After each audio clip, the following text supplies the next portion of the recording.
பனைமரம்டா. பனைமரம் தெரியுது, பனைமரம் முன்னாடி குகை இருக்கு தெரியுதா? முக்கியமா இதை பற்றி எக்ஸ்பிளைன் பண்ணு. ஓ, என்னன்னா பாண்டியர்கள் கட்டினதாக தான் மென்ஷன் பண்ணுறாங்க. அந்த ரீசன் காரணம் மதுரை டிஸ்ட்ரிக்ட் அவுட்டரில் தான். மதுரை நம்ம ஆட்சி பண்ணது மோஸ்ட்லி பாண்டியர்கள் தான். அப்புறம் கொங்கு நாட்டில் போய் வேலை. கொங்கு நாட்டில் ஒரு ஸ்டோன்லேயே செதுக்கியிருக்காங்கன்னா உண்மையிலேயே பாராட்டுக்குரிய விஷயம் தான். நீங்கள் பார்த்தாலே தெரியும்.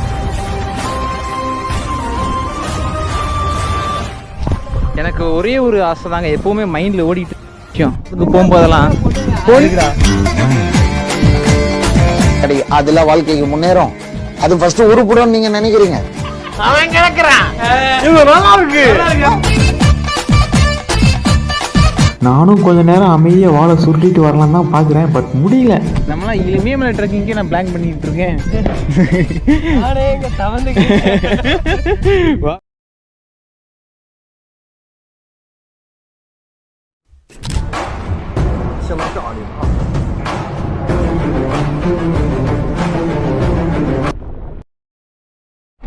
குடைவரை சிவன் கோயில்.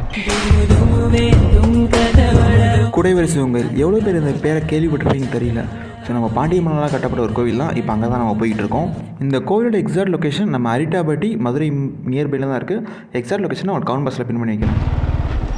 இறங்குடா, பார்க்கிங் போட்டுக்கிறேன். இதுக்கு மேலே நீங்கள் 2 வீலர் வச்சுருந்தீங்கன்னா மேலே போகாது போல், பார்க்கிங் தான் போடணும். எவனாவது எத்தி உள்ளே தள்ளி விட்டானா சோழி முடிஞ்சிச்சு. என்ன கேட்டால் இந்த இடத்துக்கு நீங்கள் பைக்கில் வர்றதான் பெஸ்ட்டு சஜஷன் நான் சொல்லுவேன். ஏன்னா காரை பார்க்கிங் பண்ணுற அளவுக்கு இடம் இல்லை. ஸோ நீங்கள் வந்தீங்கன்னா கரெக்டாக அந்த கரையிலேயே நீங்கள் போக வேண்டியதாக இருக்கும். பைக் வராது. இப்போ தெரியுது பைக் ஏன் அங்கேயே நிப்பாட்டி வச்சுட்டு வந்தோம்னு. ஸோ வெறுங்கால் நடந்தால் தாங்க எக்ஸ்பீரியன்ஸே ஃபீல் பண்ண முடியும். அதனால் ஷூவையும் செருப்பையும் ஒழிச்சு வச்சுட்டோம். முக்கியமாக நீங்கள் நோட் பண்ண வேண்டிய விஷயம் என்னென்னா, நீங்கள் ஷூவோ இல்லை செருப்போ வைக்கிறது கூட இங்கே இடம் கிடையாது. ஸோ நாங்கள் போனப்போ கொஞ்சம் தண்ணி இருந்தது, அதனால தான் எடுத்து ஒரு இடத்துல ஒழிச்சு வச்சிட்டோம். அது ரிட்டர்ன் வரும்போது இருந்ததா இல்லையான்னு வீடியோ எண்டில் தான் பார்க்கணும். இங்கே இருந்தா ட்ரக்கிங் என்ன 2 கிலோமீட்டருக்கு நினைக்கிறேன், அவ்வளோதான். 1 கிலோமீட்டர் 1.5 கிலோமீட்டருக்குள்ள தான் இருக்கும். இப்போ எனக்கு பிரச்சனை என்ன, இந்த ஹெல்மெட் எங்கேயாவது வைக்கணும். இந்த அப்படி முன்னாடி அதுவா திரும்பாதா? அதுவெல்லாம் திரும்பாதடா. இது என்ன எப்படி ஆன் பண்ணுறது? இது எப்படி ஆஃப் பண்ணுறது? இப்போ என் பிரச்சனை என்னன்னா, பார்க்கிங்லேயும் பத்திரமா இருக்குன்னு வச்சுட்டு வர முடியல, கையிலையும் தூக்கிட்டு அறைய முடியல. எங்கேயாவது நானும் வச்சிடலான்னு பார்க்குறேன், பட் ஒரு இடம் கூட சிக்க மாட்டுது. அது ஏன்டா டே இருக்கட்டும்டா, கையில் எடுத்துருவாடா. தூக்கிட்டு வர்றது எனக்கு பிரச்சனையே கிடையாது, பட் இந்த ஹெல்மெட்டை கையிலேயே வச்சுட்டுலாம் அலைய முடியலங்க. அப்போ நான் இருட்டேட்டாவது. ஸோ அங்கே 2 பேர் வராங்க. இன்னும் எவ்வளோ தூரம் ட்ரக்கிங் பண்ணுறதுன்னு அவங்ககிட்ட கேட்போம்.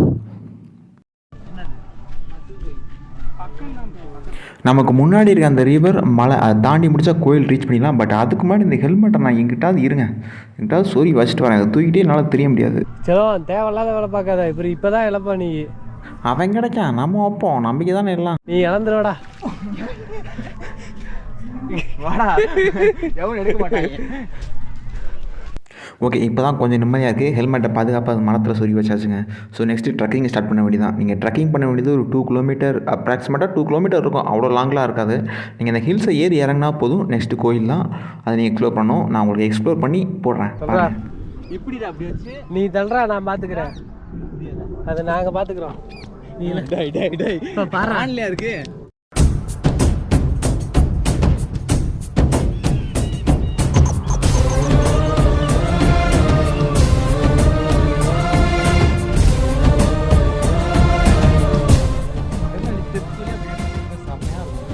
கேமரா கீழே குனிஞ்சிருக்குடா.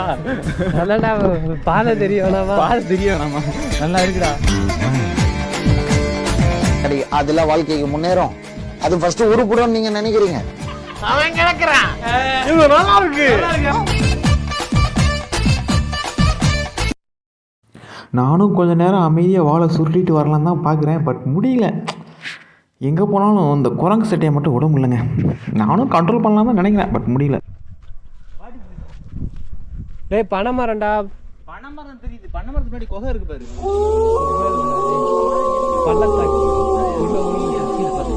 தெரியுதா குட்டியாவா? இதை பற்றி எக்ஸ்பிளைன் பண்ணுவோம்.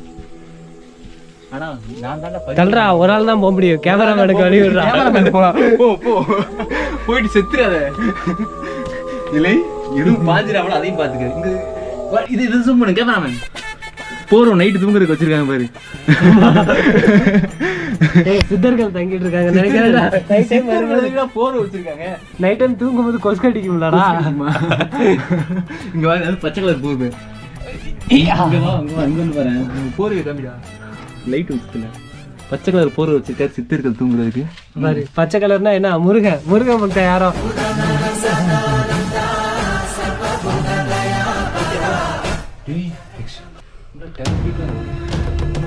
தூங்குறதுனா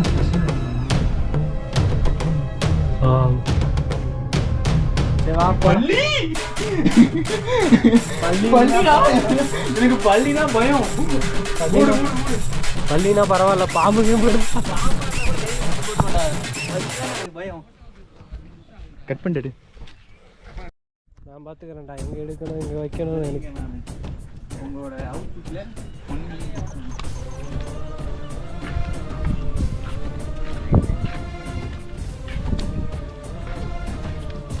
பேசல விடு.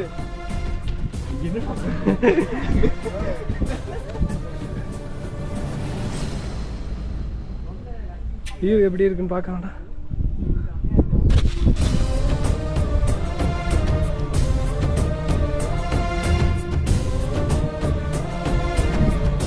கோவில் அபோட் இங்கதான் பார்த்து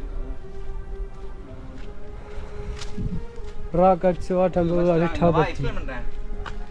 இங்க வா, இங்கிலீஷ்ல போடு. அது இங்கிலீஷ்ல, தமிழ் தான் நம்ம மோஸ்ட் முக்கியம். அது ஓகே, வேர்ல்ட் வைட் ட்ரெண்ட் ஆகணும்ல எல்லாரும். அது எனக்கு இங்கிலீஷ் தெரியும்ல. The Rocket Shiva Temple அப்படினா அதாவது குடைவரை சிவன் கோவில். அதத்தான் அரிட்டாபடின்னு மென்ஷன் பண்ணிருக்காங்க. This Rocket Shiva Temple is fine an example of the clearly பாண்டியர்கள் பாண்டியா ராக் கட் டெம்பிள். வாடா தமிழ் வாடா எனக்கு. ஸோ முற்கால பாண்டியர்களின் கோவரை கோயில் பணிக்கு இச்சிவன் கோவில் சிறந்த சான்றாக விளங்குகிறது. ஸோ என்னன்னா பாண்டியர்கள் கட்டினதாக தான் மென்ஷன் பண்ணுறாங்க. அது ரீசன் காரணம் மதுரை டிஸ்ட்ரிக்ட் அவுட்டர்லாம் தான் இருக்குது. மதுரை நம்ம ஆட்சி பண்ணுறது மோஸ்ட்லி பாண்டியர்கள் தான். அப்புறம் கொங்கு நாட்டில் போய் வேலை பார்த்தாங்க. அதுக்கு ரீசன் எனக்கு தெரியல. காம்பாஸில் தெரிவிக்கலாம். வா இது பேசிட்டு அதுக்கப்புறம் வருவோம். சிறு கருவறையும் முன் மண்டபத்தையும் கொண்ட எளிய அழகான இக்கோவரை கோவில் கிபி 7-8 அதாவது கிபி 7ஆம் நூற்றாண்டு அல்லது 8ஆம் நூற்றாண்டு சார்ந்த. அதுக்குள்ள 8 to 7 to 8 அப்படின்னா மென்ஷன் பண்ணிக்கணுமேங்க. ஆமா, அதுக்குள்ள கட்டப்பட்டு 78 சரி ஓகே. 78 இல்லடா, இடையில கேப் இருக்குல்ல. கேப் இல்ல, ஒரு டேஷ் மாதிரி 7 to 8 போட்டுக்கலாம். அதனால அழிச்சிட்டேன். அழிக்கலடா, நான் என்ன கல்வெட்டு கையில் அழிச்சா போகுமா? சரி விடு. தற்காலத்தில் இப்பகுதி மக்களால் இக்கோவில் இடைச்சல் மன்றம் என்று அழைக்கப்படுகிறது. கருவறையில் சிவலிங்கம் என்னது பாறையிலிருந்து செதுக்கி ஆர்கிடெக்ட் பண்ணியிருக்காங்க. நம்ம எங்க பண்ணியிருப்பாங்களே பார்த்துருக்கீங்க. அப்புறம் இது போலவே முன்மண்டபத்தை வெளிச்சிறந்த சொல்ற 2 தேவக்கோட்டைகள், விநாயகர் ஸ்டாச்சுவும் அப்புறம் இலகுலீசர் என்றும் சிவபெருமானின் உருவமும் உடை சிற்பங்களும் செதுக்கப்பட்டுள்ளன. தமிழகத்தில் மிக அரிதாக காணப்படும் இலகுலீசர் சிற்பங்கள் இச்சிற்பம் ஒன்றே. இலகுலீசர் சிற்பம் தமிழ்நாட்டிலேயே தானே, தமிழ்நாட்டில் தான் சொல்லியிருக்காங்க. தமிழகத்திலே மிக அரிதாக காணப்படும் இலகுலீசர் சிற்பம். இலகுலீசர்னா யாரு சொல்றா? எனக்கு என்ன தெரியும் அதை பத்தி அபோட். அதாவது இங்க மென்ஷன் பண்ணிருக்காங்க இலகுலீசர் என்னும் சிவபெருமான். அது தெரியுதுடா. அது தமிழ்நாட்டிலே அவரோட ரொம்ப ரேரா தான் கிடைக்கும். அதுல இங்க ஒண்ணு இருக்கு அப்படின்னு இருக்காங்க. சரி ரைட், வாங்க மக்களே எக்ஸ்பிளைன் பண்ணுவோம். டேய் வாடா, செல்ஃபி எடுத்துட்டு போறோம். ஹேர் ஸ்டைல் ஓகே, ஓரளவு பெட்டரா இருக்கு.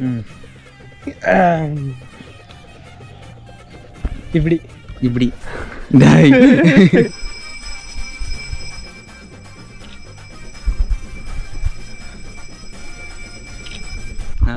ஸோ ஒரு ஃபேமஸ் இல்லாத ஒரு பிளேஸ்ன்னு கூட சொல்லலாம் நினைக்கிறேன். ஏன்னா அங்கே போகும்போது கூட்டமே இல்லை. ஸோ எம்டி க்ரௌடாக தான் இருந்தது. நீங்களே பார்த்தாலே தெரியும் நினைக்கிறேன்.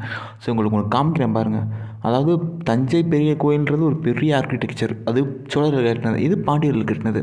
பட் அந்த லெவலில் பெரிய இல்லாட்டியும் பரவாயில்ல, ஒரு ஸ்டோன்லேயே செதுக்கியிருக்காங்கன்னா உண்மையிலேயே பாராட்டக்கூடிய விஷயம் தான். நீங்கள் பார்த்தாலே தெரியும். அந்த விநாயகர் சிலை ரைட் சைடில் உங்களுக்கு இருக்கும். அப்புறம் லெஃப்ட் சைடில் நீங்கள் பார்த்தீங்கன்னா லகுலீஸ்வரர்னு போட்டிருக்குங்களா, லகுலீஸ்வரர், அதுக்கப்புறம் ஸோ குடைவரை சிவன் கோயில், அப்புறம் விநாயகர். ஸோ ஸோ இது எல்லாமே ஒரே பாறையில் ஒரே ஸ்டோனில் செதுக்கியிருக்காங்க. உண்மையிலேயே பாராட்டுக்குரிய விஷயந்தான். ஸோ திரும்ப சொல்கிறேன், அந்த கோயிலோட எக்ஸாக்ட் லொக்கேஷன் எங்கே இருக்குன்னா நம்ம அரிட்டாப்பட்டி கிராமத்தில் தான் இருக்குது. நம்ம அரிட்டாப்பட்டி கிராமம் எங்கே இருக்குன்னு நீங்கள் கேட்டிங்கன்னா அது மதுரையில் இருக்குது. ஸோ அப்படியே எனக்கு தெரியல புரியலன்னு சொன்னீங்கன்னா எக்ஸாக்ட் லொக்கேஷன் கூகுள் மேப்லேருந்து காப்பி பண்ணி அப்படியே டிஸ்கிரிப்ஷனில் பேஸ்ட் பண்ணி வச்சுருக்கேன். போய் தொட்டிங்கன்னா ஓப்பன் ஆயிரும். மச்சான் என்ன சோகமா இருக்க? என்ன லவ் புரிச்சா கேட்டி விட்டாலாம் பாவம்டா, அவனை போட்டு அடிக்கிற. கொடுமையை பார்த்தீங்களா? பாவம், இவனுங்க அது கூட லவ் ஃபெயிலியர் போல் இவ்வளோ கஷ்டத்தில் இருக்கானுங்க. ஐயா நான் செவனேன்டாயா. வரும்போது ரைட் சைடில் இருந்த பாறை எவ்வளோ பேர் நோட் பண்ணியிருப்பீங்கன்னு தெரில. ஒரு குட்டி மலை மாதிரி பாறைமானி இருந்தது. அது மேலே நீங்கள் ஏறி பார்த்தீங்கன்னா அந்த அரிட்டாப்பட்டியோட ஃபுல் வியூ பாயிண்ட் உங்களுக்கு தெரியும். பார்க்கவே சூப்பராக இருக்கும். ஸோ அதை பார்க்குறது தான் நம்ம ஏறிட்டு இருக்கோம். நீங்கள் யாராவது சின்ன பசங்க ஏற ட்ரை பண்ணிங்கன்னா சரி, தயவுசெய்து கொஞ்சம் கேர்ஃபுல்லாக இருங்க. ஃபுல் பாறை. ஸோ கீழே உருண்டிங்கனாலும் விழுந்தீங்கனாலும் அவ்வளோதான், டேரெக்டாக ஜிஹெச் தான். சரிக்கிட்டா, கவலைப்பட வேண்டியது. நம்ம விதி எப்படி முடியுன்னு இருக்கோ அதுக்கு நம்ம என்ன பண்ண முடியும்? என் கூட வந்தாடா முடிச்சு. கவலைப்படாத, அந்த வீடியோ பதிவு இருக்கு. இந்த பக்கம் நீ உருண்டனா பாசிபிலிட்டி இருக்கு, நீ உயிர் பழைக்கிறது. உயிர் பழைக்க அவ்வளோதான். அந்த இடுக்கில் கிடப்ப எந்த பக்கம் இருந்தால் தண்ணியில் வளர்ந்து போச்சிடலாம். முடியலடாங்க அப்பா. டேய், சிங்க நடை போட்டு சிகரத்தில் இடன்னு பார்த்தா ஆமா நடை போட்டு அரிட்டாப்பட்டி ஏறிட்டு இருக்காங்க. பா, ஆனால் இவ்வளோ தூரம் ஏறி வந்ததுக்கு ஒருத்து. இன்னும் கொஞ்சம் இருக்குடா, அந்த சிகரத்தை ரீச் பண்ணணும். ஸோ இப்போ பவர் ஆஃப் 120X பார்க்க போகிறோம். டேய் இது என்னடா 10,000 ரூபாயா? விடுறா என்னத்தடா சும்மா ஏதாவது சும்மா. ஏன்டா அங்கே போகிற? கீழே வயக்காட்டுக்கு வாடா. வயக்காட்டில் ஏதாவது தெரியுதான்னு பாரு. வயக்காட்டில் என்னடா தெரியும்? இந்த பக்கம் திருப்படா, யாராவது புல்லுக்கிட்ட தூக்கிட்டு போகிறாங்க பார்ப்போம். அது பச்சை கலர் அமானுஷ்மெண்ட் ஆக்டிவிட்டிஸ் ஏதாவது இருக்கா? இல்லை. ஏதாவது விவசாயம் ஏறு விழுகிறான்னு பாரு. யாரோ துணி காய போட்டிருக்காங்களா? இன்னும் ஸ்விம்மிங் போடா, பார்த்துக்கலாம். இதுக்கு மேலே பார்க்க முடியாதுப்பா. இதுக்கு மேலே ஸ்விம்மிங் கிடையாதா? போவோம், ஆனால் ஒன்றும் கிளியராக தெரியாதா?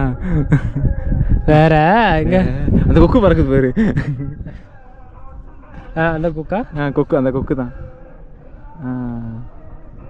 போதும். இப்போ நீங்கள் பார்க்குறது வந்து வேறு எங்கேயுமே இல்லை. மதுரையில் இப்படி ஒரு இடம் இருக்குன்னு நிறைய பேருக்கு தெரிஞ்சிருக்கலாம், தெரியாமையே வந்திருக்கலாம். நான் அப்போயே சொன்ன மாதிரி மேலேருந்து பார்க்குறது வியூ பாயிண்ட் எப்படி இருக்குன்னு பாருங்கள். இதுதான் அரிட்டாப்பட்டி வில்லேஜ். அங்கே நேராக இருக்குது பார்த்தீங்களா, அதுதான் அரிட்டாப்பட்டி. குட்டி வில்லேஜ் தான், பட் அழகான ஒரு கிராமம்னே சொல்லலாம். ஃபுல்லாக வயல்வெளி, வயக்காடு, அடியே ஒரு விவசாயம் பூமின்னு சொல்லலாம். தண்ணி, ஏரி, குளங்கள், இந்த மாதிரி அட்மாஸ்பியரில் வாழ்கிறது ஒரு தனி ஃபீலுங்க. ஸோ இந்த வீடியோ பார்க்குற நீங்கள் எவ்வளோ பேர் கிராமத்தில் வில்லேஜில் வளர்ந்தீங்க அப்படின்னு சொல்லுங்கள். ஏன்னா நான் சின்ன வயசுலேருந்து வில்லேஜில் தான் வளர்ந்தேன். சூப்பராக இருக்கும், ஒரு கோல்டன் மெமரிஸ்னே சொல்லலாம். அதெல்லாம் ஒரு சிட்டி லைஃப் எப்படி இருக்குன்னு தெரியல, ஏன்னா சின்ன வயசுல நான் சிட்டியில் வளர்ந்ததும் இல்லை. பட் ஒரு கிராமத்து லைஃப் எனக்கு எப்படி இருக்குன்னு நல்லாவே ஞாபகம் இருக்குங்க. ஸோ ஒரு அருமையான ஒரு அழகான லைஃப். காலங்காத்தால் எந்திரிச்சோன்னே அந்த சிட்டுக்குருவி சத்தங்கள், இயற்கை சவுண்டு, மார்னிங் டைமில் ஒரு வாக்கிங்கு, சன்ரைஸில், ஸோ சன்செட் டைமில் சூப்பராக இருக்கும் அதெல்லாம். ஸோ நீ வீடியோவில் கண்டினியூ பண்ணலாம். அப்புறம் மாதிரி சம்பளத்தை கட் பண்ணிடுவேன். நீ எங்கடா சம்பளம் கொடுத்த? ஒரு பரோட்டா குறையுண்டா அப்புறம் உனக்கு. வாங்கி கொடுக்குறதே ஒரு பரோட்டா தான்டா, அதுலேயும் பாதி எடுத்துக்கிற. அது ஒன்றும் இல்லைங்க, அந்த கேமராமேனுக்கு இருக்கிறானே ஒருத்தன். ஸோ அவன் தான் நைட்டு என்னடா வாங்கி கொடுப்பேன், சாப்பிட வாங்கி கொடுப்பேன்னு கேட்டுக்கிட்டு இருக்கான். அவனை வச்சு நான் கேமரா ஷூட்டிங் பண்ணுறதுக்குள்ள நான் படுற பாடு இருக்கு, முடியல. இங்கேருந்து நான் பறக்க போகிறேன், ரெடியாரு. அப்படியே குதிக்கிற மாதிரி நில்லு.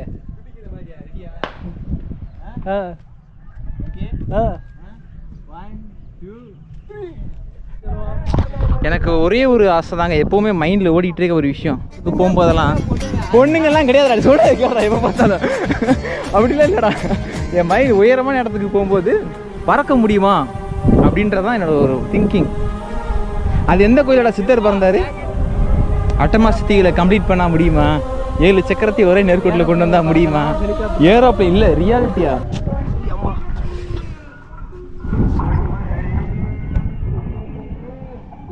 இங்கேருந்து உருண்டே போடாது. பயமா இருக்கா? இதில் இறங்குறதுக்கு என்னன்னா, இது ஒரு ஹில்ஸு, இது இறங்குறதுக்கு என்ன? நம்மளாம் இனிமேல் ட்ரெக்கிங்கே நான் பிளான் பண்ணிட்டு இருக்கேன். நானே இங்கே தவந்து வா வினித்து, எப்படியாவது தவந்து இறங்கிடுவோம். நம்மளால முடிஞ்சதெல்லாம் தவந்து ஏறுறது இறங்குறது. கயிறு இல்லாமல் ஏறுறது இறங்குறது தான். சரி, நம்ம ஹெல்மெட் இப்போ இருக்கான்னு பார்க்கணும், அதான் ஹைலைட்டே. இல்லாட்டி சிவபெருமான் கூட சண்டைக்கு போயிட வேண்டியதேன். மச்சான் வெட்டி எடு பார்ப்போம். நான்லாம் முடியாது. தீர சாகசங்களை பார்க்க போறீங்க. இதை வச்சு தட்டி விட்டாலே விழுந்துடும் போல.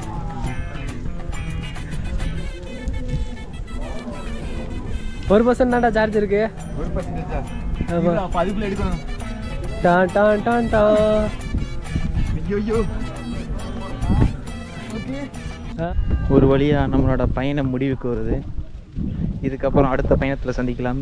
அது வரைக்கும் உங்களிடமிருந்து விடைபெறுவது சன் செய்திகளுக்காக உங்கள் சுகுமாரன். ஏன் அந்த குட்டி பையன் ஷூ எடுத்துட்டு என்ன பண்ணான்னு தெரியலடா.